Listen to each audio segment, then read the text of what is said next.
बच्चों, आज मैं आपको कराने जा रहा हूँ धारावाही वृत्ताकार कुंडली की अक्ष पर चुंबकीय क्षेत्र की तीव्रता।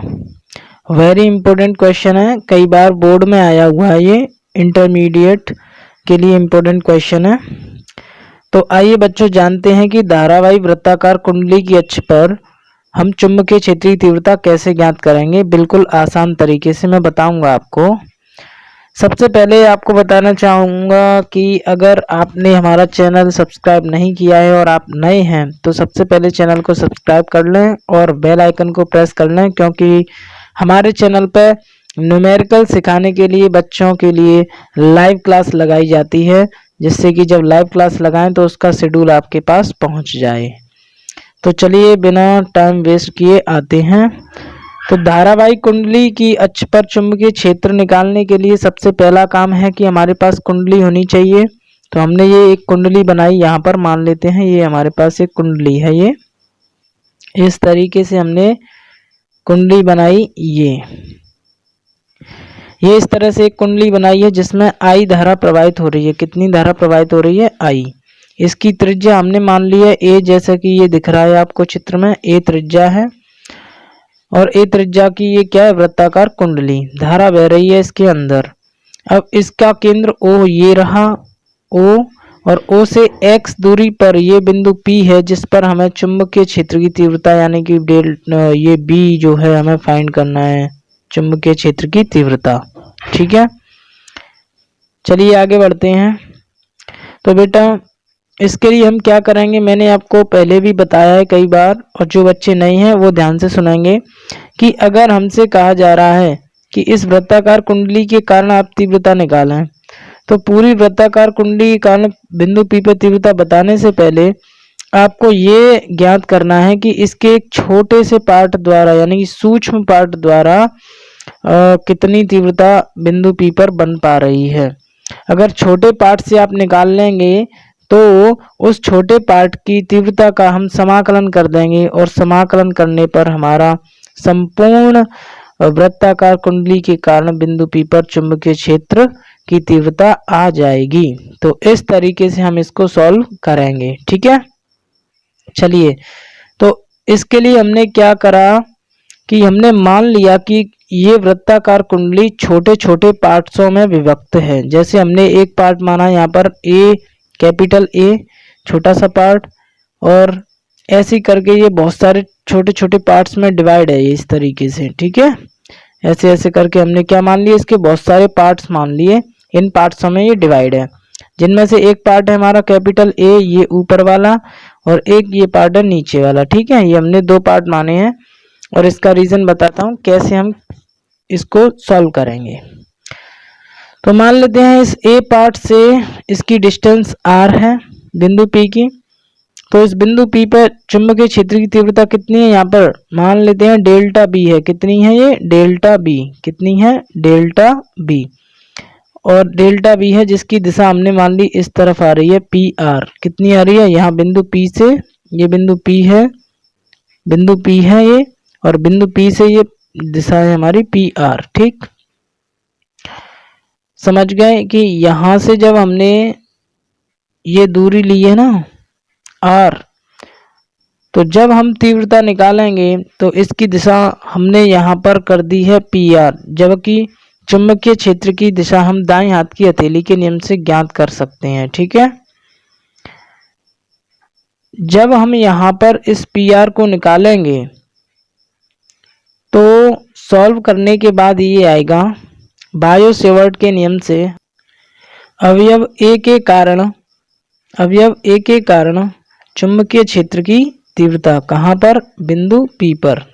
तो देखिए बिंदु P पर तीव्रता की अगर बात करें, बिंदु P पर तीव्रता की अगर बात करें तो मैं आपको बताऊं कि डेल्टा B बराबर mu not upon 4 pi, Biot-Savart का नियम है IDL यानी delta L sine theta upon R square. ये फॉर्मूला होता है, ये हमारा फॉर्मूला होता है। ठीक है, तो यहाँ पर अब चित्र में आपको बता देते हैं कि ये सारी वैल्यूएं बिल्कुल हमारे पास हैं। म्यू नॉट अपॉन 4 पाई, म्यू नॉट अपॉन 4 पाई नियतांक है, आई इसमें बहने वाली धारा है कुंडली की, डेल्टा एल इस ए पार्ट का हमने मान लिया लंबाई है। डेल्टा एल कितनी लंबाई है? डेल्टा एल लंबाई है। साइन थीटा, इन दोनों के बीच का थीटा, ये वाली लंबाई है हमारी पी ए, और यहाँ पर जो डेल्टा एल है उसकी दिशा यानी उससे मिलने वाला कोण है। ठीक है, यानी स्पर्श रेखीय जा रहा है तो 90 डिग्री का बन जाएगा ये, क्योंकि वृत्त पे खींची गई एक स्पर्श रेखा क्या करती है? 90 डिग्री का कोण बनाती है। समझ गए ना? तो अपॉन आर स्क्वायर, दूरी कितनी है? आर है तो ये इसका आर स्क्वायर। तो हमने कहा ये थीटा कितना हो गया? 90। थीटा 90 हो जाएगा तो बचा क्या? देखिए हमने कहा कि delta L I P A के साथ क्या बनाता है? 90 डिग्री कोण बनाता है। तो हम कहेंगे यहाँ पे डेल्टा बी बराबर mu not upon 4 pi I delta L sign 90 बटे आर स्क्वायर। तो बच्चों साइन 90 की वैल्यू 1 होती है, आप लोग जानते हैं। तो बनेगा हमारा डेल्टा बी बराबर mu not upon 4 pi I delta L upon R square. इसकी दिशा हमने क्या मान ली है? नीचे की ओर पी आर मान ली। कितनी मान ली है? P R. ठीक है, वैसे जब हम चुंबकीय क्षेत्र की दिशा निकालेंगे तो दाएं हाथ की हथेली के नियम से ज्ञात करेंगे। ठीक है, अब दाएं हाथ की हथेली के नियम से ज्ञात करेंगे तो कागज तल में लंबवत अंदर की ओर आएगी, ये दिशा किधर आएगी? अंदर की ओर। ठीक है, जिसको क्रॉस से डिनोट करते हैं। ठीक, लेकिन यहाँ पर हम अंदर की ओर नहीं बना सकते, कैसे बनाएंगे? इस वजह से हमने मान लिया कि ये दिशा इस तरफ है, पी आर। ठीक, अब इसी तरीके से बच्चों इसके नीचे वाले पार्ट ए डैश के कारण हम तीव्रता निकालेंगे बिंदु पी पर। जब बिंदु पी पर ऐसे करके तीव्रता निकालेंगे तो इसकी दिशा हम मान लेंगे ऊपर की ओर पी आर डैश जा रही है, बिल्कुल इसके जस्ट अपोजिट जाएगी, तो इसके अपोजिट मान लिया हमने। ठीक है, पी आर डैश जाएगी। अब बात क्या होती है कि इसकी वैल्यू भी सॉल्व करेंगे तो यही आएगी जो हमने निकाली है अभी, जो वैल्यू हमने अभी निकाली है। जैसा कि हमने ये वैल्यू निकाली है अभी, ये वैल्यू, यही वैल्यू आएगी, लेकिन इसकी दिशा किस तरफ होगी? नीचे की ओर होगी। किस तरफ होगी? ऊपर की ओर। इसकी अगर नीचे की ओर थी तो उसकी ऊपर की ओर, यानी कि ये दिशा पी आर है तो ये वाली दिशा क्या है? पी आर डैश है। ये पी आर है तो ये वाली दिशा पी आर डैश है। ठीक, तो जब हमारी डेल्टा बी एक ही दिशा में नहीं होते हैं, किसी थीटा एंगल पर होते हैं, किसी एंगल पर होते हैं, तो बच्चों हमें उनके घटक करने होते हैं। तो जब हम ऊपर वाली पी आर डैश के घटक करते हैं, पी आर डैश के घटक करते हैं, तो क्या होता है बच्चों? ये भुजा हो जाती है हमारी डेल्टा बी कॉस अल्फा, और ये भुजा सामने वाली हो जाती है डेल्टा बी साइन अल्फा। ठीक, इसी तरीके से जब हम इस पी आर डैश के घटक करेंगे, पी आर के घटक करेंगे, तो इसकी नीचे इधर आ जाएगी डेल्टा बी कॉस अल्फा, और इसके आगे की ओर चले जाएगा डेल्टा बी साइन अल्फा। समझ गए? तो यहाँ पर cos alpha, delta B cos alpha एक दूसरे के बराबर और विपरीत हो जाते हैं, जो निरस्त कर देंगे, एक दूसरे को कैंसिल कर देंगे, और डेल्टा बी साइन अल्फा एक ही डायरेक्शन में होने की वजह से क्या हो जाएंगे? ये जुड़ जाते हैं। ठीक है, जुड़ जाते हैं। अब ये स्थिति किसके लिए दिखाई है मैंने? केवल इस पार्ट के लिए और इस पार्ट के लिए। अब आप सोच सकते हैं कि इस केंद्र से इतने पार्ट इसके नीचे होंगे, इस तरफ, समझ गए कि नहीं? इस तरफ पार्ट होंगे, ऊपर वालों के भी पार्ट्स होंगे। तो जितने भी ऊपर के ये पार्ट्स हैं उनके सभी डेल्टा बी कॉस अल्फा किधर आएंगे? नीचे आएंगे। इन सभी के डेल्टा बी कॉस अल्फा किधर आएंगे? नीचे आ जाएंगे। और इन सभी पार्ट्सों के डेल्टा बी कॉस अल्फा ऊपर चले जाएंगे। समझ गए कि नहीं? तो ये ऊपर के डेल्टा बी कॉस अल्फा नीचे के डेल्टा बी कॉस अल्फा को क्या कर देंगे?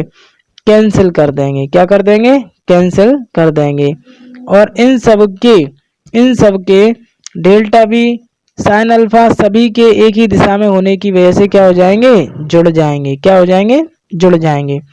तो हमने यहाँ पर जो डॉट डॉट छोड़ा है, ये डॉट छोड़ा है, इसमें मुझे यही लिखवाना था कि डेल्टा बी कॉस अल्फा बराबर और विपरीत होने के कारण एक दूसरे को निरस्त कर देते हैं, तथा डेल्टा बी साइन अल्फा एक ही दिशा में होने की वजह से जुड़ जाते हैं।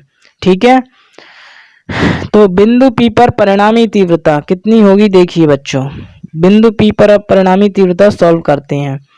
कि b बराबर हो जाएगी हमारी समाकलन का निशान लगाएंगे, डेल्टा b साइन अल्फा हो जाएगी, क्योंकि सारे साइन अल्फा आ चुके हैं इसी के अंदर।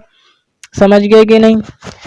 तो delta b sine alpha, delta b की वैल्यू रख देंगे ये वाली समीकरण 1 से जो हमने निकाली है। तो बच्चों क्या निकाली है? डेल्टा b बराबर mu not upon 4 pi I delta L sine upon R square, और ये साइन अल्फा। ठीक, तो बच्चों ये हो जाएगा म्यू नॉट अपॉन आई, बाहर I sine alpha upon R square, सब कुछ बाहर आ जाएगा, जो अचर राशियां हैं वो बाहर आ गई, और समाकलन के अंदर जो बदलती है राशि वही रह जाती है जिसके सापेक्ष समाकलन हो रहा है। ठीक है, तो समाकलन डेल्टा एल, इसका मतलब क्या होता है? संपूर्ण वैल्यू। क्या होती है? संपूर्ण वैल्यू। जो संपूर्ण वैल्यू क्या है? अभी डीएल का मतलब तो ये था कि एक छोटा सा पार्ट, और समाकलन डीएल का मतलब हो जाता है पूरी वैल्यू, यानी इसकी पूरी लंबाई एल, और पूरी लंबाई एल आप जानते हैं वृत्ताकार कुंडली है तो वृत्त की परिधि क्या होती है? पूरी लंबाई कहलाएगी इसकी परिधि, परिधि इसकी लंबाई कहलाएगी। तो परिधि क्या होती है? 2 पाई आर। तो 2 पाई आर, त्रिज्या क्या थी हमारे पास? ए थी, तो इसीलिए ये कहला रही है 2 पाई ए। तो इस वजह से हम यहाँ पर रखेंगे mu not upon 4 pi I upon R square sine alpha 2 pi A. अब बात आती है साइन अल्फा की वैल्यू की। साइन अल्फा की वैल्यू कैसे निकालें? तो बेटा साइन अल्फा की वैल्यू निकालने के लिए हमें ट्रायंगल लेना होगा एओपी। ट्रायंगल एओपी दिखाते हैं आप लोगों को, चलिए ट्रायंगल एओपी देखेंगे आप लोग। ट्रायंगल एओपी, ट्रायंगल एओपी, ये ट्रायंगल एओपी है, साइन अल्फा इसमें ये रहा, तो साइन अल्फा बराबर हो जाएगा साइन अल्फा की वैल्यू क्या हो जाएगी? लंब बटे कर्ण। तो लंब हमारा ए हो गया और कर्ण हमारा आर हो गया, तो भैया ए अपॉन आर क्या वैल्यू आ जाएगी? ए अपॉन आर। तो बच्चों यहाँ पे लिखा हुआ है ए अपॉन आर। अब आर की वैल्यू अगर फाइंड करनी है तो आप लोग जानते हैं पाइथागोरस प्रमेय से आर की वैल्यू हो जाएगी, ये समकोण त्रिभुज बन रहा है तो आर बराबर अंडर रूट ए स्क्वायर और ये एक्स स्क्वायर, समझ गए? प्लस इस तरीके से आर की वैल्यू हो जाएगी अंडर रूट ए स्क्वायर प्लस एक्स स्क्वायर। तो आप लोग समझ गए आर स्क्वायर की वैल्यू क्या हो गई।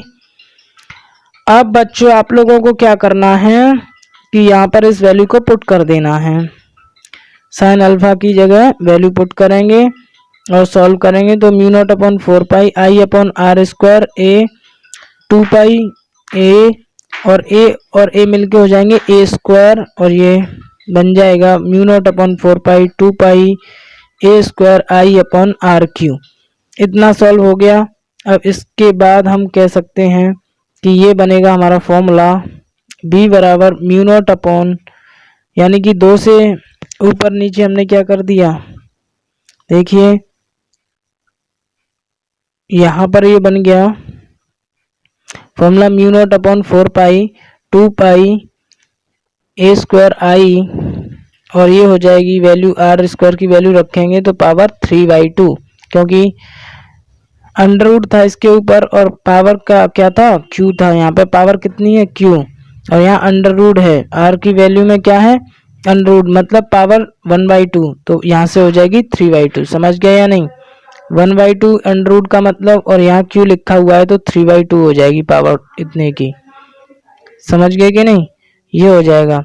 इसका और सॉल्व कर सकते हैं आप, इसको सॉल्व करना चाहें तो 2 पाई से इसको काट सकते हैं तो म्यू नॉट अपॉन 2, ये फॉर्मूला भी होता है। ठीक है, अब विशेष स्थितियों की अगर बात करें बेटा, अगर आपके बोर्ड में ये क्वेश्चन आता है करने के लिए तो आप इतना कर लेंगे तो छोड़ सकते हैं। विशेष स्थिति में ये होता है कि कुंडली के केंद्र पर अगर तीव्रता पूछेगा, केंद्र पर तीव्रता पूछता है तो आप जानते हैं कि केंद्र कहाँ है, ये रहा, तो ये बिंदु P यहाँ से कहाँ जाएगा?